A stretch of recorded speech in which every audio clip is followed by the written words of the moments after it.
Bonjour à toutes et à tous, bienvenue dans votre journal de ce lundi 2 octobre.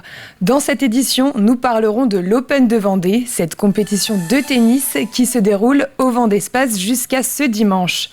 Nous irons également du côté de Sèvremont, où la remontée de l'Archange Saint-Michel a fêté ses 10 ans ce week-end. Un anniversaire célébré dignement avec des animations en tout genre. Enfin, Octobre Rose a commencé. Tout le mois est dédié à la lutte contre le cancer du sein et vous verrez que la Vendée se mobilise avec la Joséphine qui dépasse même les frontières. Mais on commence par l'événement sportif du moment. L'Open de Vendée se déroule jusqu'à dimanche au Vendée-Space. C'est le 7e tournoi indoor professionnel masculin français. Des tennisman comme Pierre Hugerbert ou Benoît Paire ont remporté l'Open de Vendée en 2014 et 2015. Pendant toute la semaine, une cinquantaine de joueurs vont s'affronter. Colline Davy nous dit tout de cette 10e édition. L'Open de Vendée est un tournoi challenger, ce n'est donc pas le meilleur niveau du tennis, mais c'est juste en dessous. Si les Novak Djokovic et Rafael Nadal ne peuvent s'y présenter, on retrouve malgré tout des joueurs français et internationaux du top 100. Alors pour le spectacle, rassurez-vous, il y en aura. Ce tournoi offre des points qui comptent pour le classement mondial, des points essentiels car ils peuvent permettre de gagner des rangs et donc d'accéder à l'Open d'Australie, l'un des 4 tournois majeurs du tennis. En fait, le challenger, c'est un peu la rencontre des futurs stars en quête de points et des sportifs en fin de carrière qui souhaitent encore prouver qu'ils sont présents. C'est en fait la jeunesse contre l'expérience. Mais alors qui supportait dans tout ça ? Eh bien les Français, et ils sont nombreux cette année. Hugo Gaston, chouchou du public de l'an dernier, est de nouveau présent. Pierre Hugerbert, vainqueur en 2014 du simple et du double, est lui aussi présent cette année. Uniquement en simple, malheureusement, car sa paire Nicolas Mahut s'est blessé. Maxime Cressy, franco-américain, et Benjamin Bonzi sont également des noms à suivre si vous voulez connaître les espoirs tricolores.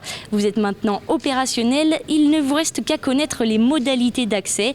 Cette semaine, les matchs débutent à 10h30 et ce week-end, ce sera aux alentours de midi. Les rencontres se terminent tout simplement quand les joueurs ont terminé l'heure de set gagnant, les 2 dernières parties commençant à 18h tous les soirs. Enfin, pour le prix, cette semaine, la place est à 6 €, tarif réduit pour les moins de 11 ans. Et puis ce week-end, ce sera 12 € pour assister au final.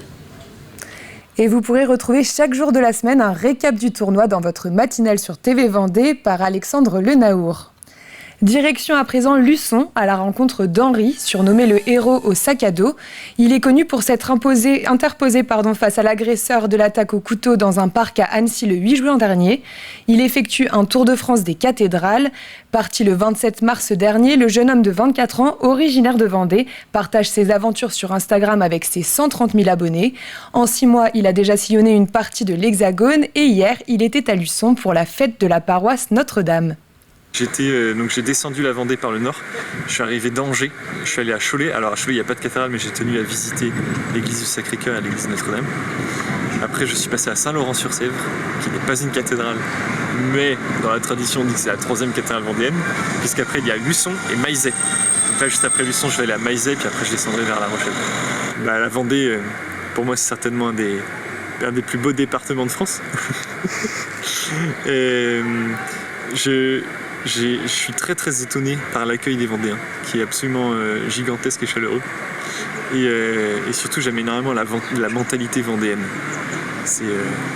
Les Vendéens sont des gars qui se plaignent pas, qui sont durs au mal, qui sont entreprenants et qui foncent quoi. Un autre tour, mais de Vendée cette fois-ci. Le 51e Tour de Vendée a eu lieu hier. C'est Arnaud Desmar qui a terminé premier sous les couleurs de l'équipe Arteca Samsic. Il est suivi par Paul Pernouette de l'équipe Groupama FDJ qui devient champion de France de cyclisme avec cette 2e place. Et sur la 3e marche, c'est Sandy Dujardin, l'un des coureurs de l'équipe Total Énergie. Une édition marquée également par les adieux de Peter Sagan, le triple champion du monde slovaque. Nous avons tendu notre micro au président du Tour. Un très beau vainqueur, un peu une revanche sur l'année passée parce que Arnaud Desmar faisait second l'an dernier et donc là il a la victoire. Donc un beau podium, une belle bataille tout au long de la journée et avec un final spectaculaire. Et une place d'honneur pour un direct Total Énergie, donc Sandy Dujardin qui fait 3e.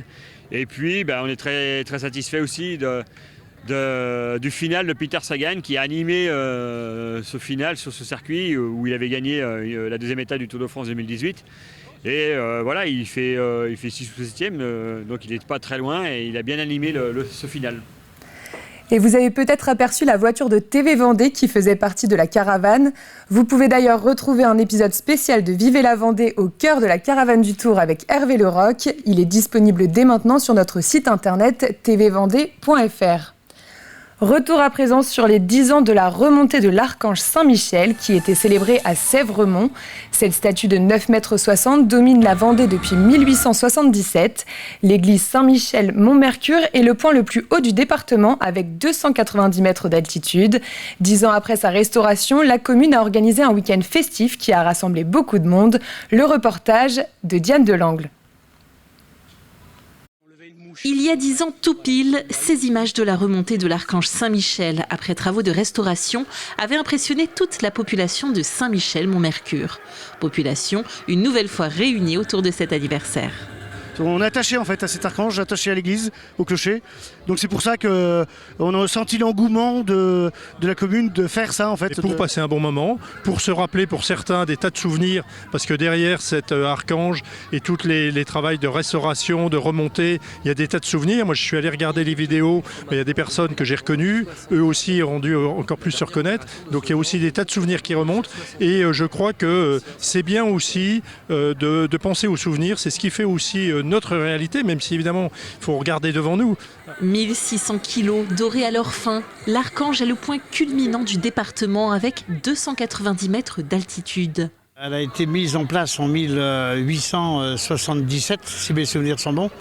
Et c'est une statue qui est l'identique de la statue de Fourvière à Lyon, qui avait été mise dans l'exposition universelle de 1875. C'était celle de Fourvière qu'ils souhaitaient avoir. Et puis finalement, comme elle était prise par la ville de Lyon, ils ont refait faire la même. Pour cet anniversaire, les organisateurs ont laissé le public bouche bée avec ce funambule qui a progressé jusqu'au clocher de l'église par 2 fois.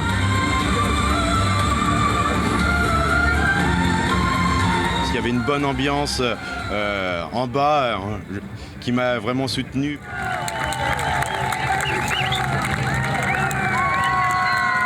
On est concentré sur la marche, sur le câble et aussi à l'environnement, à ce qui se passe un petit peu aux alentours pour ne pas être surpris aussi du bruit ou de ce qui peut arriver. Voilà, toujours être concentré sur le câble et sur la marche et arriver jusqu'au bout.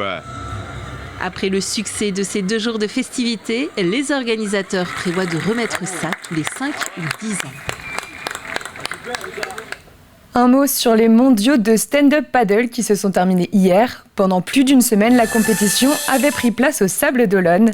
L'équipe de France a brillé avec 13 médailles dont 6 en or. Et pour la 3e fois de suite, elle a remporté le trophée de champion du monde des nations. Mélanie Lafenêtre et Noïc Gariou ont remporté respectivement leur premier titre de champion du monde en sprint sur 200 mètres. L'année prochaine, les mondiaux se dérouleront à Copenhague, au Danemark. Et le stand-up paddle sera d'ailleurs mis à l'honneur au Vendée Cœur 2024. Cette course caritative se tiendra les 15 et 16 juin prochains, également au Sables d'Olonne, avec 24 heures de paddle non-stop. Depuis 2015, Vendée Cœur s'engage au profit des enfants malades ou porteurs de handicap et de leurs familles.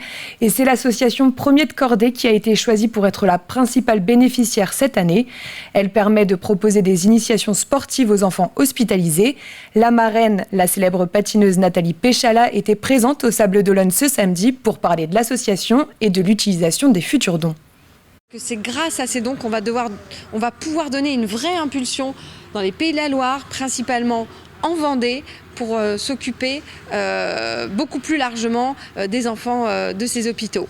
Et puis, le deuxième volet qui est pour moi tout aussi important, c'est tout ce qu'on va arriver à créer comme lien social, de partage, de bienveillance autour d'un événement caritatif qui va fédérer, il me semble, les familles, mais aussi le monde de l'entreprise, le monde sportif, le monde de la santé, et pour la bonne cause, donc de prendre un moment pour partager, pratiquer aussi du sport, du paddle en l'occurrence.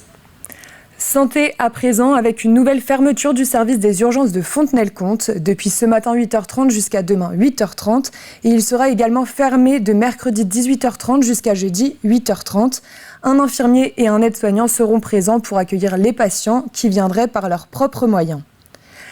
On termine ce journal avec le lancement de la Joséphine dans le cadre du mois Octobre Rose consacré à la recherche contre le cancer du sein. La 9e édition de la Joséphine se tiendra le 8 octobre à La Roche-sur-Yon. Mais du 30 septembre au 7 octobre, 158 communes partenaires se sont engagées. Et sur ces images, vous pouvez voir Saint-Gilles-Croix-de-Vie, Saint-Hilaire-de-Riez ou encore Challans. Et la Joséphine a même traversé l'Atlantique puisque pour la première fois, la ville de Drummondville au Québec, qui est jumelée avec La Roche-sur-Yon, a organisé sa première course. 2200 femmes ont couru ou marché pour la bonne cause. En 2018, Alexandre Cusson m'avait envoyé à La Roche-sur-Yon, m'avait dit « Catherine, va voir la course, je pense avec ce que tu as vécu. Tu vas pouvoir nous dire si on pourrait importer la course ici et faire en sorte que notre communauté puisse bénéficier de dons et d'une journée exceptionnelle pour les femmes. » Alors, vous savez, la pandémie est arrivée et un nouveau conseil est arrivé et grâce à l'appui de mes collègues au conseil municipal que je salue, qui sont extraordinaires. Donc, on a pu mettre en place cette course extraordinaire. Bravo à toutes les femmes qui viennent en aide à toutes les femmes atteintes de cancer. C'est tout à votre honneur, donc je vous souhaite une belle course. Je vous aime. C'est la fin de cette édition. Merci de l'avoir suivi. Votre prochain rendez-vous avec l'actualité vendéenne, ce sera demain dès 7h en direct avec la matinale présentée par François Pérez. D'ici là, je vous souhaite une très bonne soirée sur TV Vendée.